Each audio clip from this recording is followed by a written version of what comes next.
Vamos a grabar. Ok.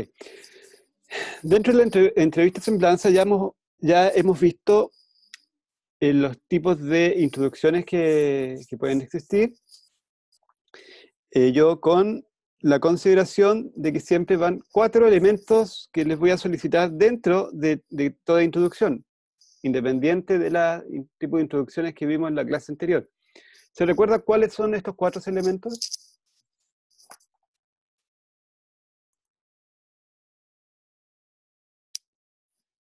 ¿Alguien lo recuerda?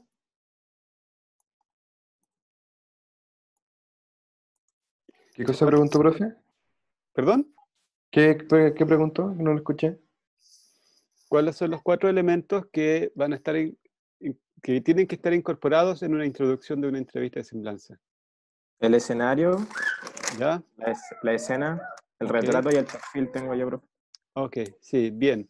Eso independiente de los tipos de entrevista, o sea, tipos de introducción que vimos en la clase anterior.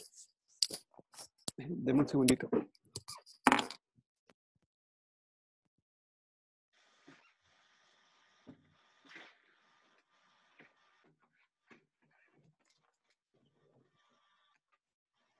Ahora sí.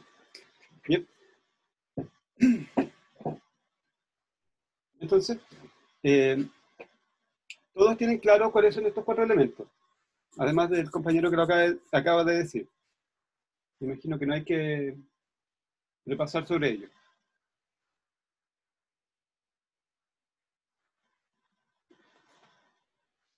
Ok, como lo tienen claro, vamos a seguir avanzando entonces. Sobre el desarrollo de una entrevista de semblanza.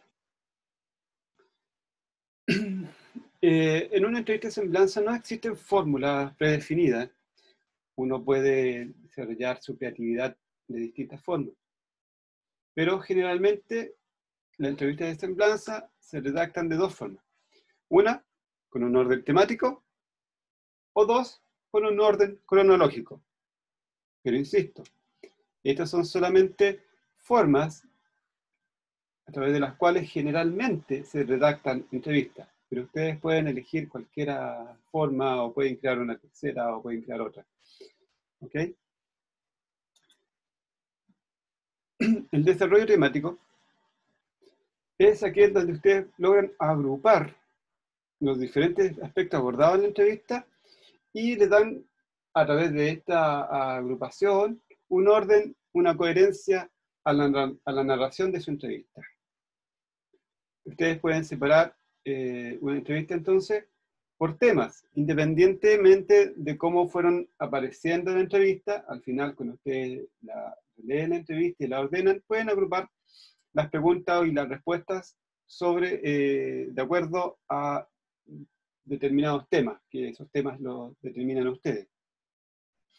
Una entrevista pueden agruparlo en un principio por temas de su juventud, su niñez, los primeros trabajos, su desempeño en, no sé, en el escenario, no sé, los temas que sean importantes y que vayan de acuerdo a cada personaje. ¿Qué pasó con tu clip? ¿Ok? Bueno, la otra forma de que ustedes pueden redactar sus entrevistas es dándole un orden cronológico. Y ello, como su nombre lo dice, es cuando ustedes le dan un orden de acuerdo a la temporalidad en la cual ocurrieron los episodios importantes en su entrevista o aquellos episodios importantes de la vida del entrevistado. Principalmente es para darle un hilo conductor a su entrevista.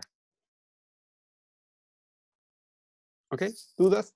¿Comentarios? ¿Respecto? ¿Profesor? No, profe. Yo. ¿Quién dijo yo? Acá, Arlet, Arlet, cuénteme. ¿puede...? ¿Aló? No les escuché nada. A la que mostró recién, si se podía devolver, que se me cortó el audio. Cronológico. Temático. El cronológico y el temático es dependiendo más que nada del personaje que se vaya a entrevistar ¿O Sí, más o siempre, menos? siempre, siempre, siempre tiene que ver con el personaje. Mm, Si ustedes ven, y también tiene que ver con las respuestas que le dé el personaje. Si ustedes ven que el personaje les da buenas respuestas, una buena información para que ustedes hagan una narración por tema, háganlo por tema. Pero si ustedes ven que a lo mejor su personaje tiene que ver con la historia, como la evolución, no sé, de cómo partió siendo no sé, un tenista amateur, después se fue perfeccionando y fue creciendo y después terminó siendo el número 1 de Chile, lo van haciendo por fecha y logros que fue obteniendo, ya estaríamos hablando de algo cronológico. Pero claro, el entrevistado y la misma respuesta dan la forma que ustedes lo pueden redactar. Y de hecho estos son los más generales. Ustedes pueden hacer una mixtura también de esto, hacer una parte temática y otra parte cronológica. Eso no hay objeción en eso. Si yo les traigo esto para mostrarles lo que se usa generalmente, lo común.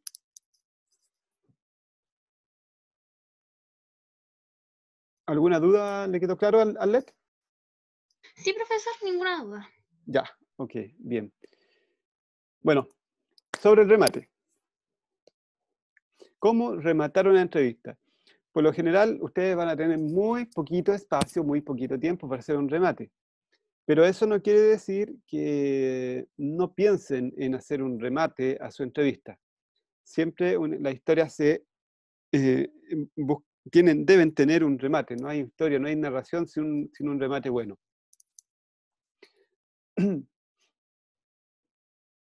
Y si bien el remate está al final, no por eso lo deben dejar para el final o deben restarle importancia.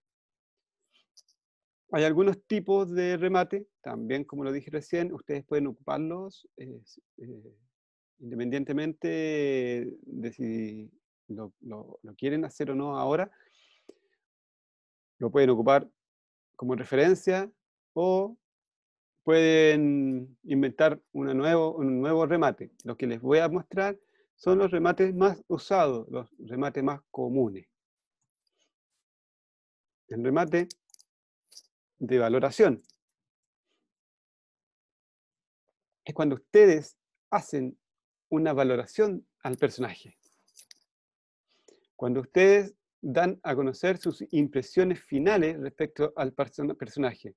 ¿Cómo valoran ustedes como periodistas al personaje? Ese es el remate de valoración. Es cuando ustedes, después de hablar con él, de haber compartido, de haberlo conocido en profundidad, después de la investigación, después de lo que hablaron con él, de lo que hablaron con sus familiares, amigos, etc. Cuando ustedes logran todo eso, van a tener una impresión del personaje. ¿Qué opinión tienen respecto a su carácter, de su talento, de su forma de ser, de su pensamiento? Esa valoración que ustedes van a tener la pueden ocupar como remate.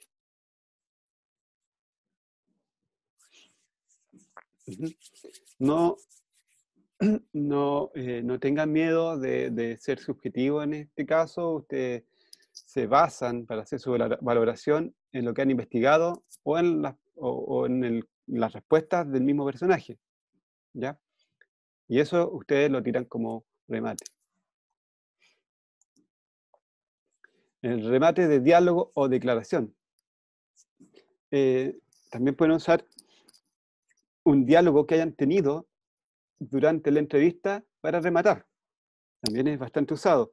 Acá les traigo un ejemplo de una entrevista de la Oriana Fallaci, que a lo mejor ustedes ya la conocen, y que me gustaría que alguno de ustedes, alguno o alguna de ustedes lo leyera. ¿Algún voluntario o voluntaria?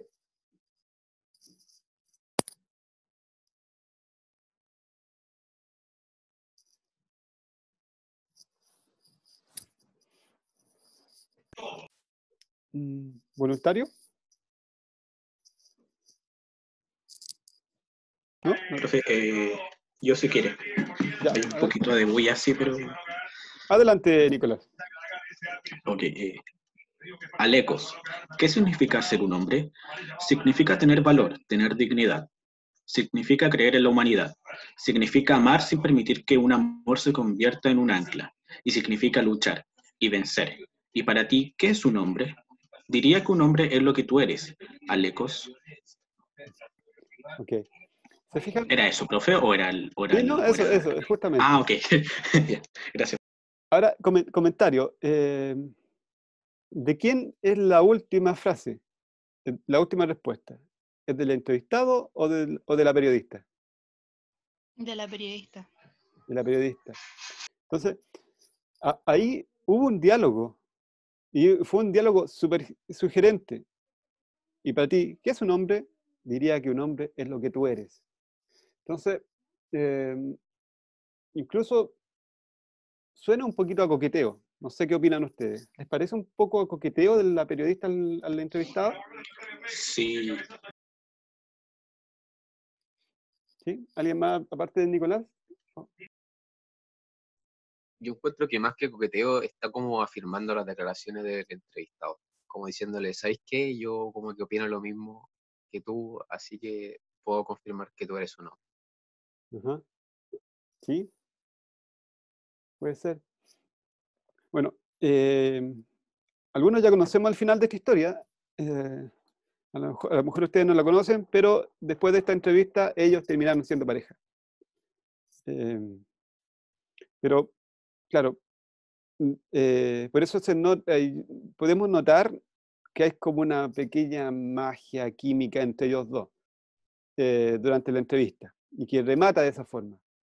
Y ustedes pueden ocupar, si es que logran un grado de intimidad, un grado de confianza con su entrevistado, pueden rematar con este tipo de remate, ofreciendo un diálogo, una declaración potente que se haya dado dentro de la entrevista.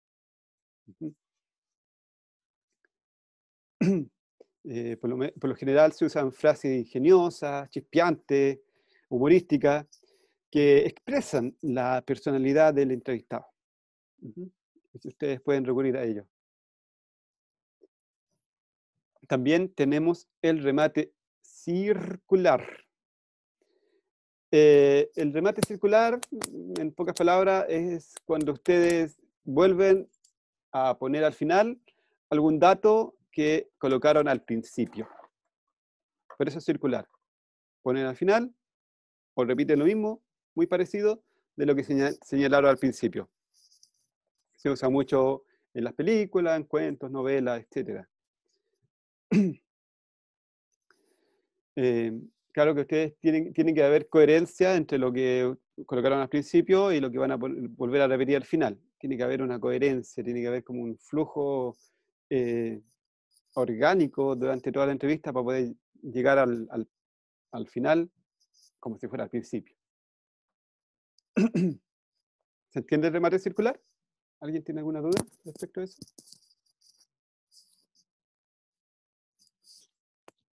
Remate circular. Ok, no hay dudas. Y también tenemos el remate de anécdota. Ustedes pueden terminar su entrevista también relatando alguna anécdota que el mismo entrevistado pudo haberle contado durante la entrevista. Esa anécdota puede reflejar la personalidad o la forma de ser del entrevistado.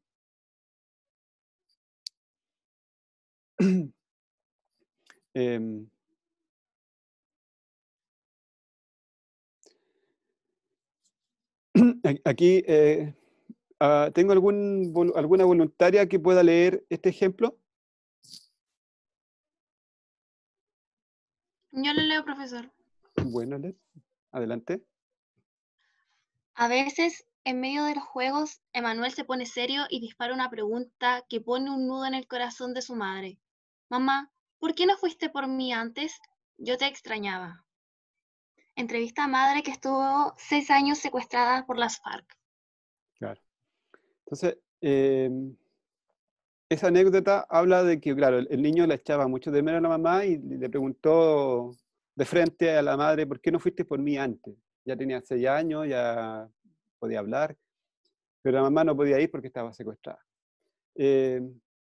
Una anécdota que el periodista, cuando hizo la entrevista, consideró que era tan potente para dejar en tal grado de suspenso el tema y lo que pensaba el personaje, que lo ocupó de remate. Y ustedes también pueden tomar este tipo de respuestas, preguntas, para rematar. Y dejar en suspenso, en alto, digamos, el interés sobre el tema, sobre el personaje del cual se está hablando. Eso. Con eso, con este tipo de remate, y si ustedes no tienen duda, termino lo que es entrevista de semblanza. ¿Dudas, jovencitas y jovencitos? No, profe. Nicolás no tiene duda. ¿Alguien más? ¿Nadie más tiene dudas? No, profe. Ok. Vamos a detener la grabación.